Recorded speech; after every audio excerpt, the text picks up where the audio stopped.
Oi, pessoal. Na aula de hoje, as nossas anotações sobre criminologia têm como temática as chamadas teorias do conflito. O ponto inicial dessa abordagem é lembrar que as teorias do conflito apresentam-se como de cunho argumentativo e se contrapõem ao pensamento criminológico tradicional. Sustentava-se anteriormente ser a conduta delituosa, objetivamente, um ente natural e até mesmo preexistentes às normas criminais. Essas regras penais definem o crime como simples exercício de reconhecimento do consenso social sobre ele. Repousa aí a ideia central de que o crime representa a ofensa aos interesses fundamentais de toda a sociedade.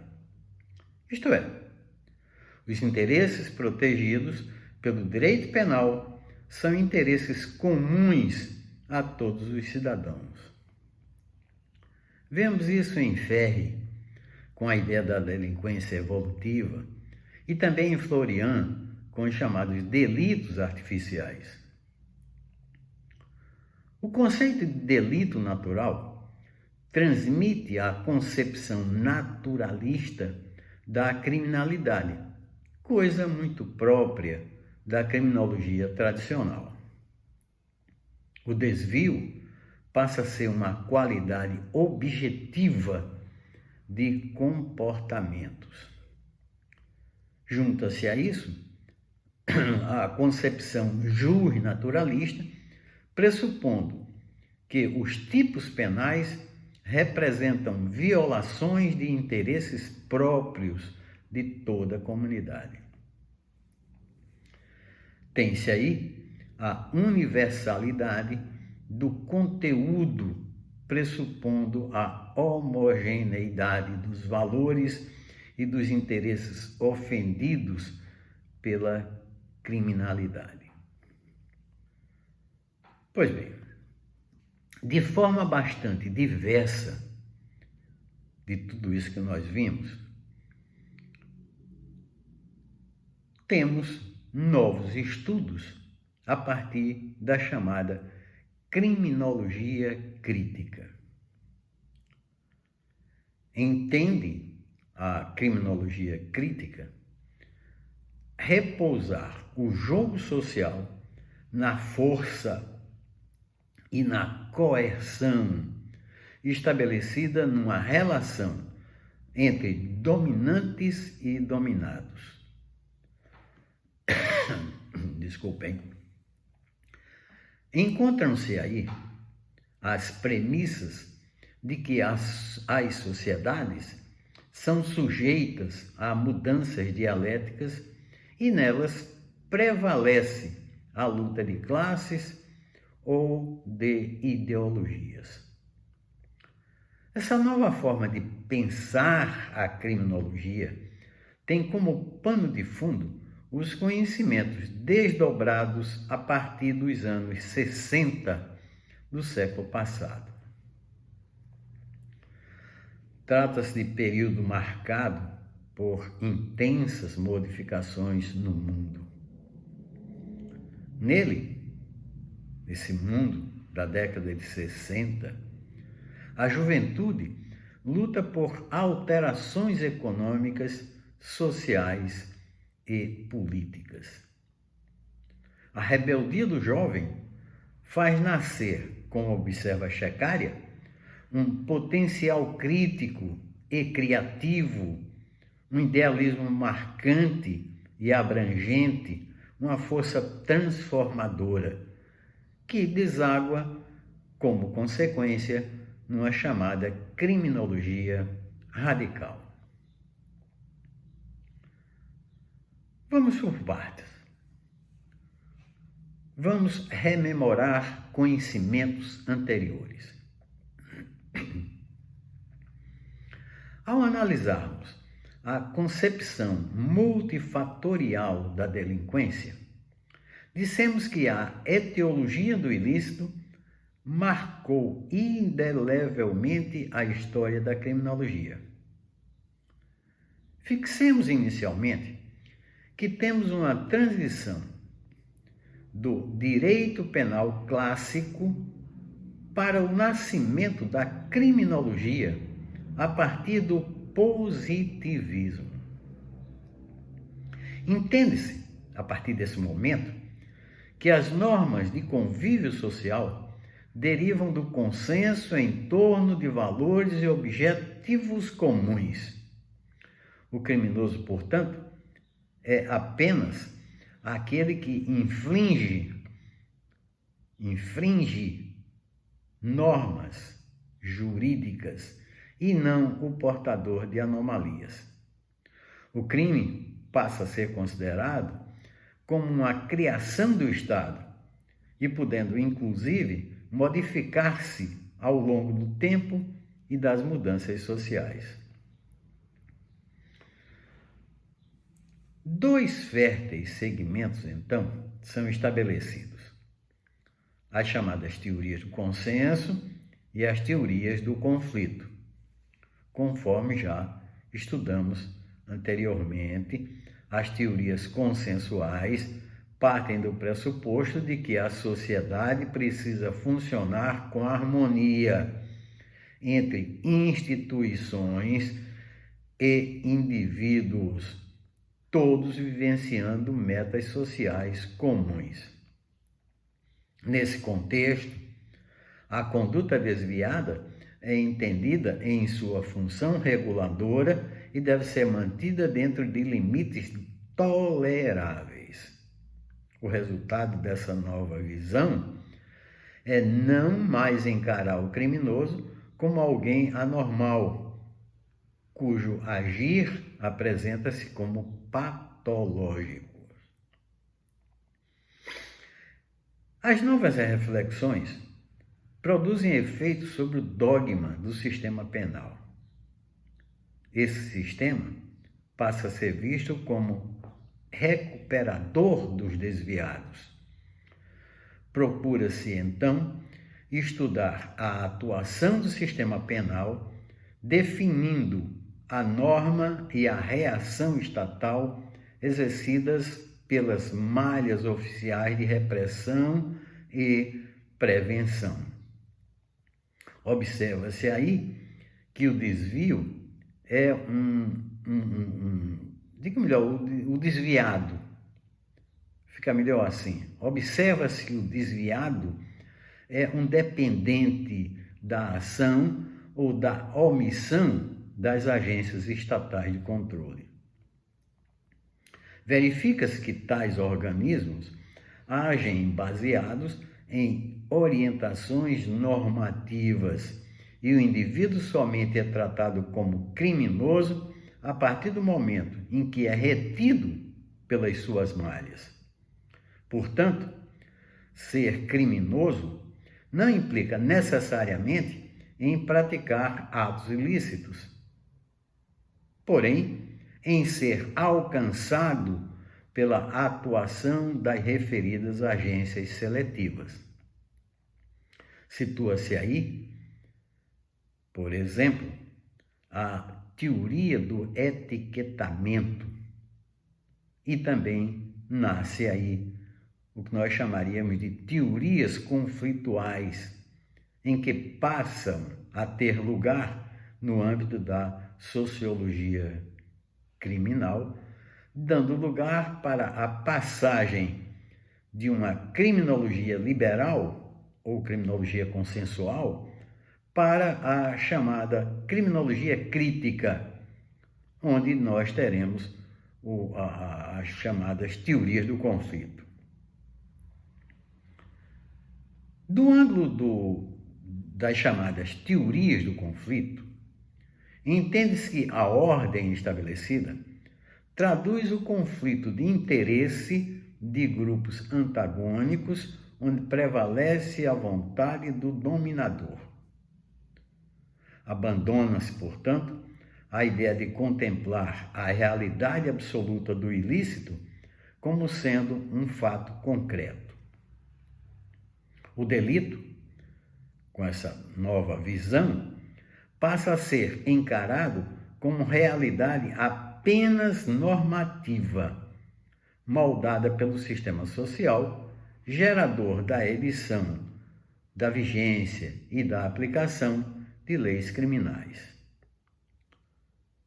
Quando falamos, portanto, de criminologia crítica, estamos falando do trabalho de construção de uma teoria materialista econômico-política acerca do desvio dos comportamentos socialmente negativos e também da criminalização desses comportamentos. Esse tema é bastante estudado por Alexandre Barata, autor já indicado a vocês. É nesse quadrante das chamadas teorias do conflito que encontramos inicialmente uma esquerda idealista, respondendo pelo que nós chamamos de sociologia do desajuste. Tal segmento observa o ilícito como sendo uma rebelião política primitiva, espécie de expressão de liberdade, em razão de falhas nos mecanismos de socialização. Trata-se de um viés subjetivista e romântico, desconsiderando a estrutura de classes e não identificando as relações de poder e de exploração econômica própria do sistema capitalista. Podemos até entender, como uma das hipóteses de conflito, a ideia da rotulação. Isso pelo fato dela enxergar as políticas sociais e a personalidade como construção social, bem como também entender o controle social como produtor do ilícito. Pense aí que a lei elege comportamentos tidos como irregulares conforme os interesses sociais e relaciona estigmatização criminal com carreira criminosa.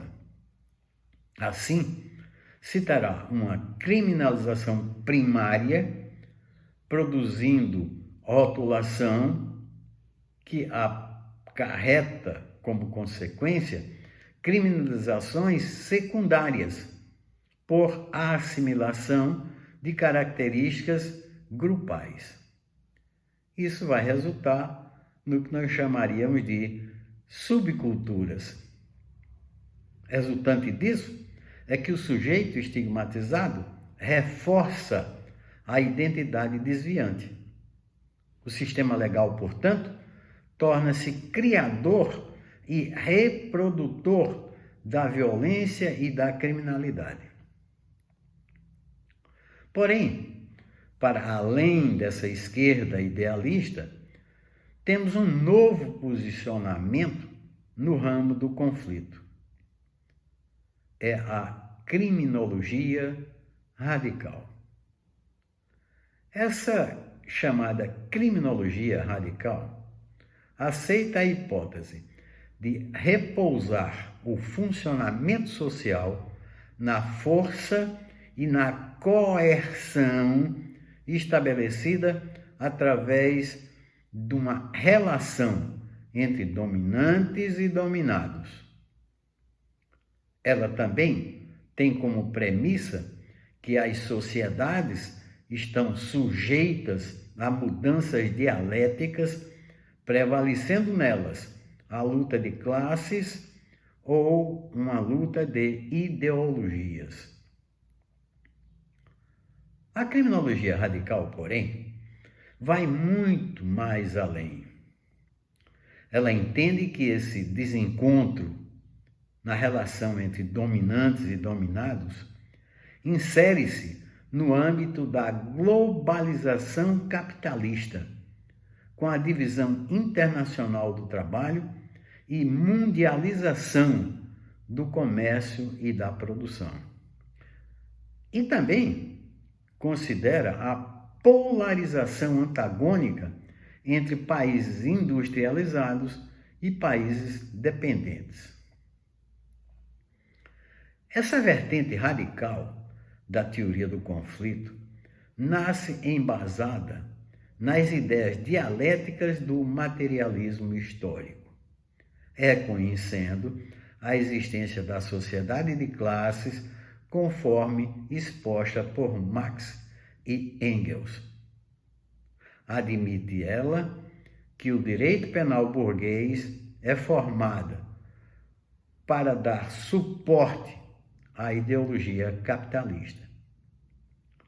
Essa corrente de pensamento entende que os instrumentos repressivos de controle social criados pelo Estado nesse momento histórico revelam a opressão dos detentores dos meios de produção sobre a classe trabalhadora. Por via de consequência, o direito criminal capitalista apresenta-se despido de qualquer finalidade transformadora da sociedade para um viver harmônico. Ao invés disso, transforma-se em instrumento de manutenção do status quo, denotando, um caráter seletivo destinado predominantemente às classes oprimidas. Com esse posicionamento, adota-se a análise crítica das superestruturas políticas e jurídicas com base no arcabouço estrutural da relação de classes nos processos produtivos.